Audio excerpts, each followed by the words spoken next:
Okay, so let's just start out with some Brony stuff, like we always do. In the continuing coverage of the Toon Critic saga, we are now at the point where we were last time still, where his friends are trying to make themselves look like morally superior people, almost like it's a signal of how virtuous they are, when in reality they more than likely knew and hung out with him despite that. I've shown that multiple times over. There's a healthy amount of uncertainty that they didn't know about it. It's almost certain they at least had some idea. But recently, Lightning Bliss posted an image, our January 2018 in a nutshell, in which it shows her, Golden Fox, and I don't recognize the third one. Her name is Mimi Cage. I've never heard of her. All crying, I think. They have red eyes. It looks more like they're supposed to be afraid than sad, honestly. And, you know, it's weird, too. Because they also have the hair messed up. It looks like they're supposed to be afraid. Or maybe they're all on a really bad drug trip. I don't know. But can I just say, attempting to make yourself look like the victim here, which this is what this image is trying to do, by the way. She's trying to make herself look like a victim.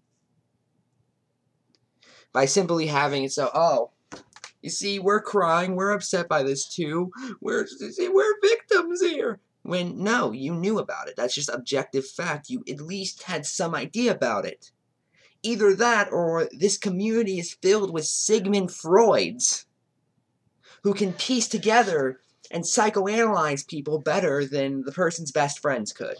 Because I saw this coming for a year. I saw this coming for 1 year. And you people just couldn't figure it out? You people talked to him pretty much daily? I've never talked to him and I figured it out?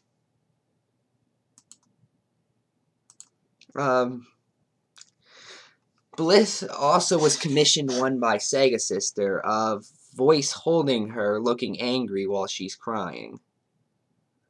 Or maybe holding her would be the wrong word. It looks like he's pushing her down instead of holding her.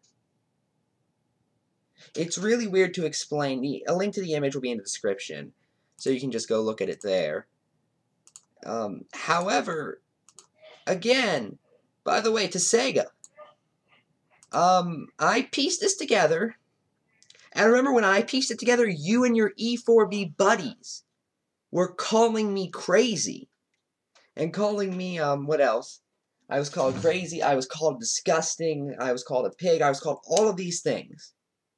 And it turns out I was right. Speaking of E4B, where a good amount of the rest of this video is going to take place, they've done something they haven't done in a while, which is make an article on me. And, you know, in case you're a newer viewer here, since I have quite a few of those, E4B and I used to just go back and forth all the time. You know, it was like they did articles on me, I did videos on them. It was just a constant thing, like every couple of weeks, that one of us would respond to the other. Pretty much every week or so, one of us would respond to the other. Pretty much at least a couple times a month, it would be both. So I figured, let's go down a little trip of memory lane over here, and just, you know, for nostalgia's sake, well, read E4B's article on my video. Lily Pete does a video on Toon Critic. The Brony community reacts exactly how you'd expect.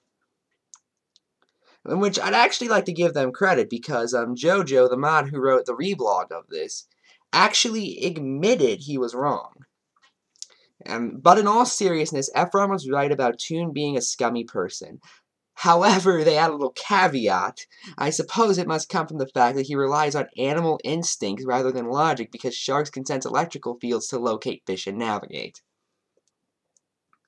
So even when I'm right, I'm still wrong in these people's minds.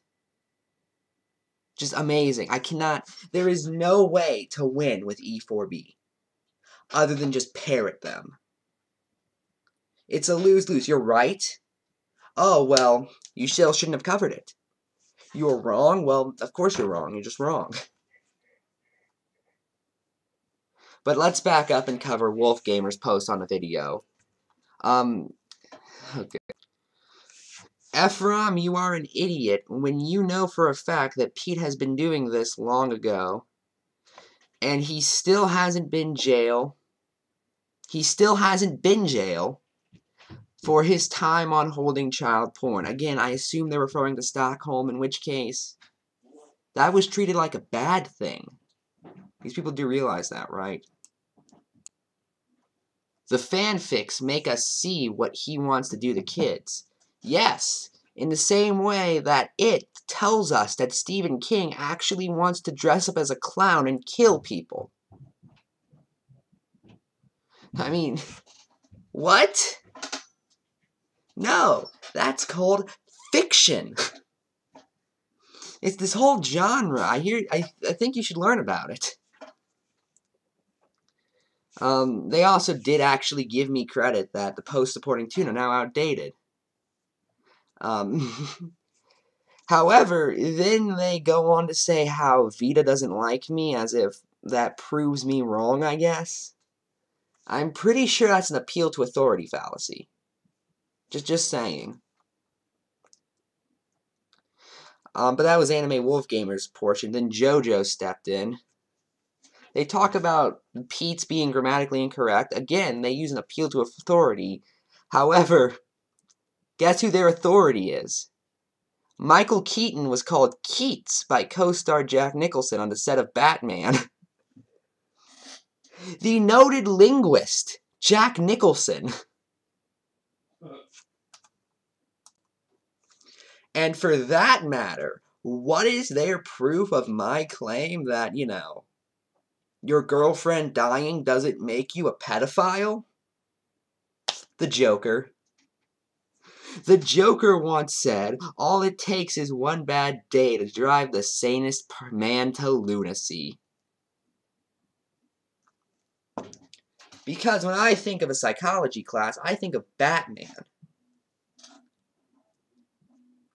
Like, that is their source, by the way. They don't link any studies on the brain or anything. They just go, oh, the Joker said this. Now, on the topic of Pete, you see, she made an addendum to A Glass of Water, Blame and Groom. And, you know, a lot of, even the most vehement Pete detractors were willing to look at that and say, yes, you're right there. E4B, on the other hand, well, there's an old phrase, you can't reason with unreasonable people, so Death Pony posted the thoughts on the addendum, which did not even link the video, by the way, in which he includes 5 gifs of "you're wrong," without actually making a point. Just a reminder, we've seen him do that before, such as when I was trying to warn people about Toon Critic, and the cycle starts anew. But here's what Death Pony actually said. Also, nice to see you again forget the privacy of the victims. Clearly, you care so much about the victims and not about your obsessive hate boner on the fandom that will shaft you if you continue pushing and pushing it. I can tell Death Pony has definitely been reading Philosophy for Dummies. And then he's saying that Pete's trying to add more drama to the community. And I'm just sitting there thinking, okay, wait a minute, again? Remember when you guys accused me of this? And I turned out to be right? But this is the attitude of the Brony fandom. You know, Silverquill portrayed this recently, where he said, oh, well, I know, it's all about, it has to not be about, we can't have drama. Dr. Wolf is doing that because that's what these people do. They want to distract you. They don't want you to think, because I guarantee you, I've said it before, I'm going to say it again, if you look into them, you will find almost the exact same things. Maybe not the exact same things. I don't think any of them are pedophiles, mind you. But you are going to find at least somewhat similar things. I can almost guarantee you that.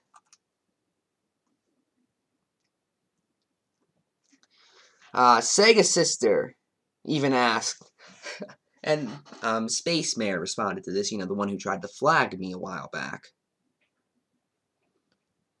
So Lily Pete says that she will accept almost every accusation against Toon Critic as fact.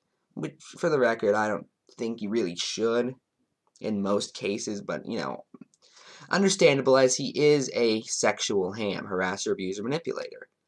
But when many of Lily's former victims speak out against her, she or Lizzie always shoot her down. Why is that?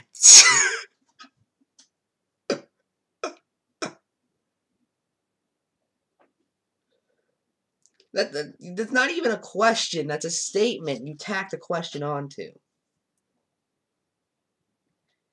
And we know that she's going to want a negative answer towards Lily P because she's Sega's sister. And Space Mayor responds with, Pete has such a narcissistic, psychopathic complex that he will never see what he's done is ultimately worse or at the same level of what Toon did. Help me, I'm dying of laughter.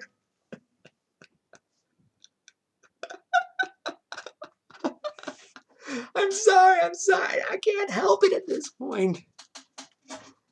Toon Critic committed an act of pedophilia. Even the worst, proven, mind you, accusations against Lily Pete have never gone that far. They've misinterpreted Stockholm and maybe read a couple of the logs. By the way, I actually have read the logs that have been released between Brittany and Blake and Lily. There's some manipulative stuff in there, here and there, but it's not enough to really build a strong case for, mind you. And even then, it's not enough to say that she's as bad as Toon, who has genuinely committed acts of downright sexual assault.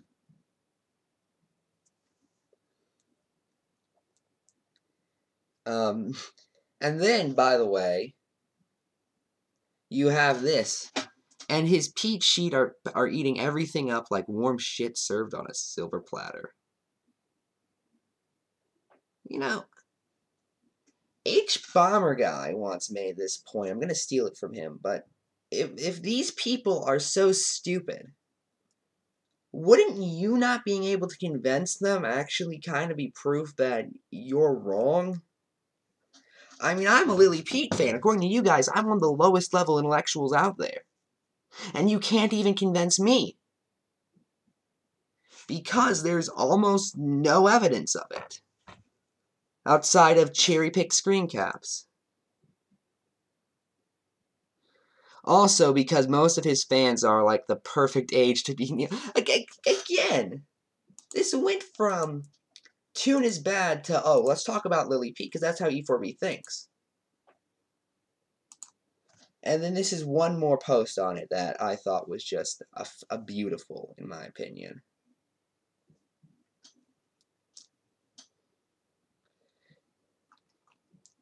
Two wrongs don't make it right, you numbnuts. Most viewers and reviewers, we need to listen to the victims and not forgive someone who caused so much pain. EB4. They don't say E4B, they say EB4. I personally like the first 3 EBs better. That's how high their intellectual standards are, by the way. They can't even spell their own names. All of us agree.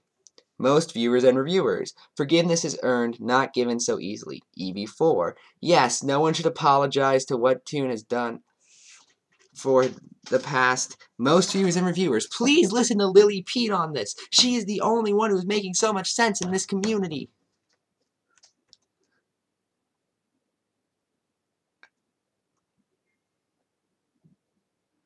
And then I scrolled down, and I just started finding some wise words from these people.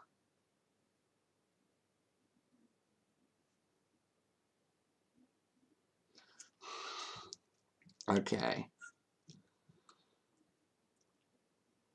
Anime Wolf Gamer just regurgitates all the conspiracies. Somebody said, hey, I'm no fan of hers either, but you can't deny she makes some good points in her latest video. And then Anime Wolf Gamer says, she doesn't win. You find out her history of abusing her friends, taking advantage of them, being trans so he can get into man's pants. Okay, I'm just going to address this. A specific person who I heard first start this theory was Brittany. Because Brittany is a lesbian. And now it's just being regurgitated all over. And it doesn't make any sense. So she's been doing this for 3 years at least, to my memory. All to have a relationship with someone who's not even a friend anymore. And who she is actively shooed away, if you guys are right. And worst of all, pedophilia for the fact that he written horrible clop fics and had child porn on her last computer when she had a fake girlfriend. I'll give you there's a large amount of evidence that Tara never existed. But even then, by the way, this is just an ad hominem because none of that proves Lily Pete wrong. Like, none of that proves anything Lily Pete believes in to be wrong. But, okay. Pete is the last person to speak on behalf of the victims when she shut down his victims long before. And now he's doing this weird thing where he's like sometimes misgendering her, sometimes not. He was doing like the he, she, him, her thing. Which at that point, you're just annoying. But okay, fine. Anime Wolf Gamer, why don't we read the comments from 2 abuse victims on the latest Glass of Water video? And I'll let the viewers come to their own conclusion on who was really right here.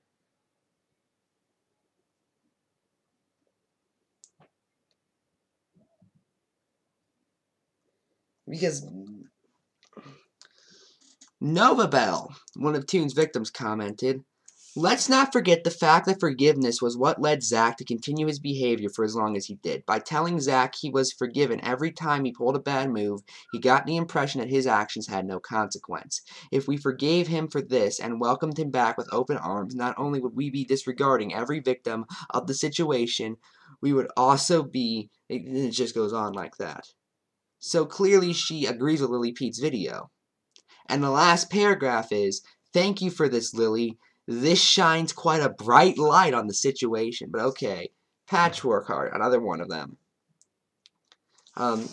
Halfway through watching, the events of this past week hit me all at once. I am so utterly exhausted with the community as a whole right now. Even excluding my own abuse at Zach's hands, there are so many other victims who need the focus and support of the community. So few people understand it. So both of them lie with Lily Pete's video. How is that harming to abuse victims when they feel more comforted by Lily Pete than they do your ideologue, idiotic, imbecilic, whatever you want to call it? Essentially, because this is the thing. The community is just filled with ideologues. The community is filled with, I'm just going to say, obnoxious, almost hippies. Hey, man, we can never fight about anything, man. That's extremely unhealthy. That is a genuinely harmful attitude to have that, oh, no, man, we can all just get along, man. We never have to argue about anything, man. Typically, when that happens, it's because one person in the situation is doing all the thinking.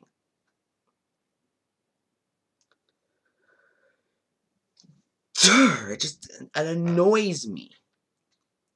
That's it. I'm Ephrom, and good night.